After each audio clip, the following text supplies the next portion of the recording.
Hello, I'm Raman.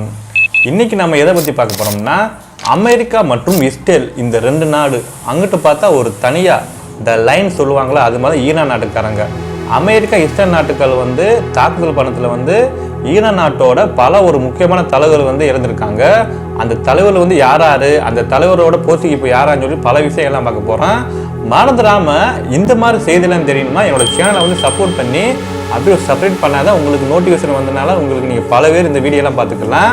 ஏனென்றால் ஈரானை சேர்ந்த எந்த ஒரு உயர் அதிகாரிகளே அனுமதிக்காத காத்திருக்காத தாங்குவதற்கான இஸ்ரேலிய இராணுவம் அனுமதி வழங்கப்பட்டிருப்பதாக அந்த நாட்டோட பாதுகாப்பு அமைச்சர் இஸ்ரேல் காட்ஸ் அவர் மேலும் சொல்லியிருக்காரு. சில ஒரு முக்கியமான ஈரானோட தலைவர்களை கொண்டதாக இஸ்ரேல் இராணுவம் அறிவித்த சில நாட்களுக்கு பிறகுதான் இது எப்படி வெளியே உள்ளது. அவ்வாறு கொல்லப்பட்டவர்கள் ஈரானின் உயர்மட்ட பாதுகாப்பு அதிகாரி அலி லாஜியாஞ்சரி, உளவுத்துறை அமைச்சர் இஸ்மாயில் கத்தீப் மற்றும் சமயத்தில் தான் வாரத்தில் கொல்லப்பட்டுள்ள பிற ஒரு மூத்த அதிகாரிகள் அந்த லிஸ்ட்ல இருக்கிறாங்க. உளவு மற்றும் செயல்பாட்டு வட்டத்துக்கு உட்பட்ட எந்த ஒரு மூத்த ஒரு ஈரானிய அதிகாரிகளே கூடுதல் அனுமதியின்றி கேட்காமல் கொள்ளுவதற்கு இஸ்ரேல் நாட்டோட பிரதமர் பெஞ்சமின் நெதன்யாகு நானும் சரி இஸ்ரேலிய ராணுவம் சரி அங்கீகார கழிச்சதா அந்த இஸ்ரேலியோடைய காட்ஸ் அவர் மேலும் சொல்லியிருக்காரு. இந்த அதிகாரிகள் ஈரானின் அதிகாரி கட்டமைப்பு எவ்வளவு முக்கியமானது வாய்ந்ததாக இருந்துள்ளது. இப்போது அந்த பொறுப்புல யார் இருந்திருக்காங்க, இப்போது ஈரானோட தலைமை எவ்வாறு மாறியுள்ளது என்பதை பற்றி ஒரு விரிவான விளக்கம் நான் தரப்போறேன். அதுல தான் அயதுல்லா அலி காமகனின் அதி உயர் தலைவர் சொல்லிட்டு போலாம், அவர் தான் காலமாய் உள்ளனர். ஈரானின் அதி உயர் தலைவரான அயதுல்லா அலி காமகனி கொல்லப்பட்ட சம்பவம் தான் பலரும் ஒரு அதிர்ச்சியம் ஏற்பட்டுள்ளது. ஏன்னா அவர் கொல்லப்பட்ட சம்பவம் முடிஞ்சோடனே ஈரான் கான்ட்ராக்டர் என்ன பண்ணிட்டாங்கன்னா, அமெரிக்கா விடக்கூடாதுன்னு சொல்லிட்டு இஸ்ரேல் விடக்கூடாதுன்னு சொல்லிட்டு தாக்குதல் ரிவெஞ்ச் பல விஷயம் பண்ணியிருக்காங்க. ஈரான் மீது அமெரிக்கா இஸ்ரேல் தாக்குதல் தொடங்கிய முதல் நாளும் சரி பிப்ரவரி 28 2026 இந்த சம்பவம் இருந்ததாக இது மேலதிக ஆச்சரியத்திலிருந்து ஏற்பட்டுள்ளது. அந்த அயதுல்லா காமகனிக்கு வயசு எவ்வளவுனா 86 வயது ஆகியுள்ளது. அவர் தான் சுமார் ஈரான் நாட்டில் 30 ஆண்டுகளாக மேலாக ஈரானை ஆட்சி செய்து வந்துள்ளனர். கடந்த 1979 தான் ஈரான் இஸ்லாமிய குடியரசு உருவாக்கி அயதுல்லா ரூஸ்கில்லா காமகனிக்கு பிறகுதான் இவர் தலைவராக பொறுப்பேற்றிருக்காரு. அயதுல்லா காமகனி மிகவும் வலிமையான ஒரு அதிகாரத்தை கொண்டவர் தான். அவர் நாட்டின் தலைவராஞ்சேரி புரட்சிகர பாதுகாப்பு படை என்று அழைக்கப்படும் சிறப்பு படை உட்பட்ட ஒட்டுமொத்த ராணுவ ஒரு கண்ட்ரோல் வச்சிருந்தவர் தான் அயதுல்லா காமகனி. அவர் ஒரு முழுமையான ஒரு சர்வாதிகாரி என்று சொல்லிவிட முடியாது. இருப்பினும் தான் தனக்கு பிடிக்காத எந்த ஒரு அரசாங்க முடிவை தடுத்து நிறுத்த அதிகாரம் அவருக்கு இருந்துள்ளது. ஏனென்றால் பொது ஒரு பதவிக்காக போட்டியிட யாரும் அனுமதிக்காமல் என்பது தீர்மானத்தை தான் அதிகாரத்தை அவரே பெற்றுள்ளது. ஈரானில் இயக்க உள்ள பல ஒரு வலிமை மிக்க குழுக்களுக்கு இடையிலான நடுநிலை தன்னை அவர் நிலைநிறுத்த கொண்டுள்ளது. ஆனால் சில நேரங்கள் எடுத்துக்கிட்டால் சீர்திருத்தவாதிகளும் சரி பழமையானவாதிகளும் இடையிலான ஒரு கருத்து வேறுபாடுகளில் தலையிடாமல் விலகி நின்று பார்த்தமாறு தான் அரசியலுக்கு அற்பாட்டப்பட்ட என்பது போல அவர் நடந்து கொண்டுவாரு. ஆனா உண்மையில என்னன்னா, ஒரு தனக்கு எதிராக ஒரு வலிமையான எதிர்கருத்து அல்லது எதிர்ப்பு சக்தி வளர்ந்துவதை காமகனி ஒருபோதும் அனுமதிக்கு மாட்டாரு. அதுபோலதான் ஏற்றுக்கொள்ளாத கொள்கையை எதுவும் நடைமுறைக்கு வருவதை அவர் அனுமதிக்க மாட்டாரு. அடுத்து யாருன்னா மொய்ஜாபா காமகனி. அவர் யாருன்னா அதி உயர் தலைவர். இப்ப அந்த அயதுல்லா காமகனி அவர் இறந்து முடிச்சோடனே அந்த பதவிக்கு தான் மொய்தா காமகனி அவர் இருக்கிறாப்புல. கடந்த மார்ச் 8 என்று தனது தந்தைக்கு பிறகு அடுத்த தலைவராக தான் அறிவிக்கப்பட்டது. மொய்ஜாபா காமகனின் பொலிவதில் பப்ளிக்ஸ்ல எதுவும் தென்படவில்லை. மேலும் தான் அவரை சித்தரிக்கும் எந்த ஒரு புகைப்படமே அல்லது வீடியோகளும் சரி வெளியிடப்படவில்லை. பிப்ரவரி 28 2006 அன்று தெக்ரன் மீது நடத்தப்பட்ட தாக்குதலில் ஒரு புதிய அதி உயர் தலைவர் காயமடைந்ததாக அநியமாக தான் முகம் சிரிக்கக்கூடும் என்று அமெரிக்கா பாதுகாப்பு செயலரான பீட் ஆக்லஸ் அவர் எந்த விதமான ஒரு ஆதாரத்தை சமர்ப்பிக்கவில்லை என்று தெரிவித்துள்ளது. இந்த தாக்குதலில் தான் அவருடைய பெற்றோர் சகோதரர் கொல்லப்பட்டது. அது உயர் தலைவராக தான் பொறுப்பேற்ற பிறகுதான் மார்ச் 12 என்று அரசு தொலைக்காட்சியில் எழுத்துப்பூர்வமான ஒரு அறிக்கை ஒளிபரப்பப்பட்டுள்ள தனது முதல் செய்தியில தான் பிற நாடுகளை சேர்ந்த கப்பலுக்கு அர்மூஸ் நீரிணை முடிவை வைத்திருக்க போவதாக காமகனி அறிவித்துள்ளது. இந்த முடிவை தான் உலகின் மொத்த எண்ணெய் பிசினஸ் சரி சுமார் 200 20% முடக்கக்கூடும். போரில் கொல்லப்பட்ட மக்களின் ரத்தத்துக்கு பழிவாங்க கடமை தனது அரசாங்கம் ஒருபோதும் கைவிடப்படாது என்று அவர் திட்டமிட்டு சொல்லியிருக்காரு. யாருன்னா இப்ப உள்ள அது உயர் தலைவர் தான். மார்ச் 20ஆம் தேதி அன்று பாரசீக புத்தகமான நவ்ரூஸ் பண்டிகை முன்னிட்டு தான் அவரிடம் இருந்து வந்த மற்றொரு எழுத்துப்பூர்வமான செய்தியை அரசு தொலைக்காட்சியில் ஒளிபரப்புள்ளது. நவ்ரூஸ் அந்த ஒரு பண்டிகை போதுதான் வழக்கமாக கேமரா முன் தோன்றி மக்களிடம் நேரடியாக உரையாற்றும் போது அவருடைய தந்தையின் பாணியில் இருந்து இந்த ஒரு செயல்பாட்டை முற்றிலும் மாற்றப்பட்டது அமைந்து உள்ளது. நெக்ஸ்ட் யாருன்னா அலி லாரி காட்சி. அவரோட ஃபுல் நேம் என்னன்னா அலி லாரி ஜானி. அவர் தான் உச்ச தேசிய பாதுகாப்பு சபையின் செயலாளர். அவர் இப்போ கிடையாது, காலமாய் உள்ளனர். மார்ச் 17, 2001ஆம் ஆண்டு அன்று 68 வயதான அலி லாரி ஜானி தான் தெர்கனில் பர்திஸ் பகுதியில் அமெரிக்கன் ஜேரி இஸ்ரேல் இணைந்து நடத்திய தாக்குதல் கொல்லப்பட்டது. அவரது மகனும் சரி அவருடைய துணை அதிகாரியும் சரி ஒருவரும் சரி இந்த தாக்குதல் உயிரிழந்துள்ளது. ஐதுல்லா அலி காமகனுக்கு பிறகுதான் கொல்லப்பட்டு விட்டுல ஒரு மிக மிக ஈரானோட ஒரு மூத்த ஈரானின் தலைவர் இவர் சொல்லலாம். லாரிஜானி ஒரு காலத்தில் அவர் தான் ஈரானுடைய புரட்சிகர ஒரு காவல் படையில் தளபதியாக இருந்தவர் தான்.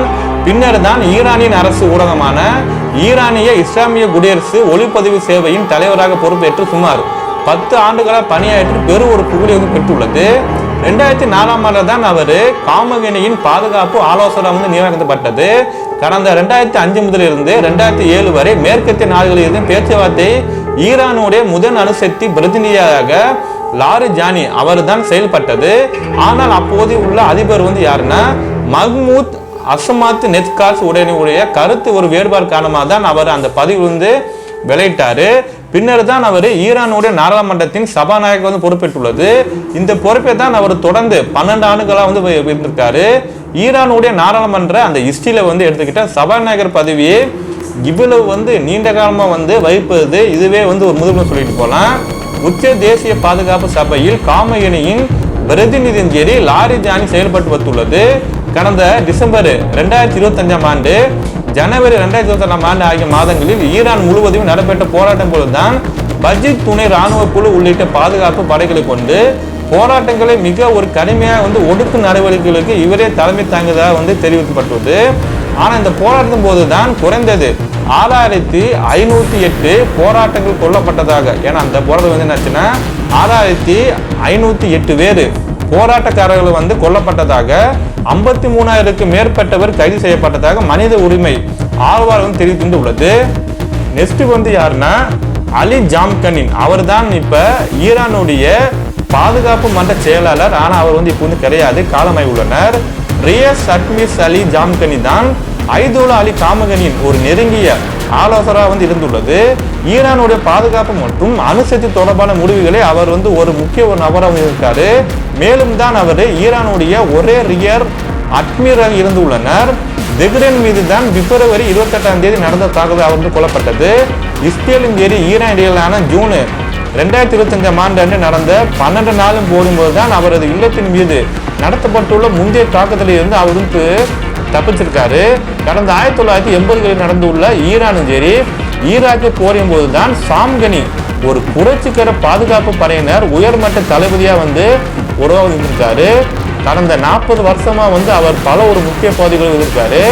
இஸ்லாமிய புரட்சிகர பாதுகாப்பு படையின் அமைச்சரும் சரி பாதுகாப்பு அமைச்சர், கடற்படை தளபதி, உச்ச தேசிய பாதுகாப்பு மன்றத்தின் செயலாளர் ஆகியவையே அந்த பதவிகள் இருக்கிறது அவருக்கு. சமயத்துல தான் ஆண்டுகளில் ஈரானோட மக்கள் போராட்டங்களில் முடக்குவதற்கு அவர் ஒரு முக்கிய ஒரு பங்கா எப்படி இருந்திருக்காரு. நெக்ஸ்ட் யாருன்னா முகமது பக்ரு. அவர் பேரு அவர் தான் IRGC தலைமை தளபதியாக இருந்திருக்காரு. ஆனா அவர் இப்ப இல்ல, காலமாயிருக்காரு. ஈரானுடைய அரசு சோசியல் மீடியா தகவல்படி தான் பிப்ரவரி 28ஆம் தேதி அன்று 2026ஆம் ஆண்டு தெஹ்ரான் மீது நடத்தப்பட்ட தாக்குதலில் மேஜர் ஜெனரல் முகமது பக்ரு கொல்லப்பட்டுள்ளனர். இவர் தான் இஸ்லாமிய ஒரு புரட்சிகர காவல் படையின் தளபதியாக 16 வருஷம் வேலையெல்லாம் பார்த்திருக்காரு. இவருக்கு முன்னிருந்த தளபதியான சுசைன் சலாமின் ஜெரி 12 நாள் போரில் கொல்லப்பட்டதை தொடர்ந்து முகமது பக்ரு IRGCயின் தலைமை தளபதி பதவி உயர்வு பெற்றுள்ளது. நெக்ஸ்ட் யாருன்னா மசூத் பேஸ்கரின். அவர் யாருன்னா அதிபர் சொல்லலாம். அவர் இப்போ உயிரை இருக்கிறாரு. மசூத் பேஸ்கரியான் ஒரு சீர்திருத்த தலைவர் ஆவார். இவர் தான் 2024ஆம் ஆண்டு ஜூலை 6ஆம் தேதி அன்று ஈரானுடைய அதிபராக தேர்வு செய்யப்பட்டுள்ளது.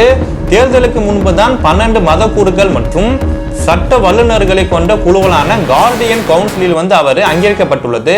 அவருக்கு வயது எவ்வளவுனா 71 வயது இருக்கிறது. அவர் முன்பு தான் ஒரு இருதய மருத்துவம் வந்து இருந்திருக்காரு. முன்னாடிலாம் டாக்டர் வந்து பணியெல்லாம் விட்டுருக்காரு. அவர் தான் ஈரானுடைய நாடாளுமன்ற ஒரு உறுப்பினராக வந்து செயல்பட்டது. பேஸ்கரியன் ஈரானின் ஒழுக்க கவலைகளை வந்து விமர்சித்து வந்து உள்ளது. நாட்டின் ஒற்றுமையும் சரி, ஒருமைப்பாட்டை ஏற்படுத்தும் சரி, உலகில் இருந்து ஈரானின் தனிமைப்படுத்துதல் ஒரு முடிவை வந்து கொண்டு வரும் சரி, உறுதியளித்ததை தொடர்ந்து அவர் வந்து பரவலாக வந்து பேசி வந்து உள்ளது. மார்ச் 11ஆம் தேதி அன்று அவர் தன் எட்டு சொல்லியிருக்காங்க, பிராந்தியத்தில் தான் அமைதிக்கான ஈரானின் உறுதிப்பாட்டை மீண்டும் வலியுறுத்துவதாக தெரிவித்துள்ளது. ஏனென்றால் 5 நாட்களுக்கு பிறகுதான் அமெரிக்கா மற்றும் இஸ்ரேலுக்கு எதிராக சர்வதேச ஆதரவை வந்து கோரியுள்ளது. இந்த ஒரு படையெடுப்பை தான் ஒரு சர்வதேச சமூகம் வந்து கண்டிக்க வேண்டும்.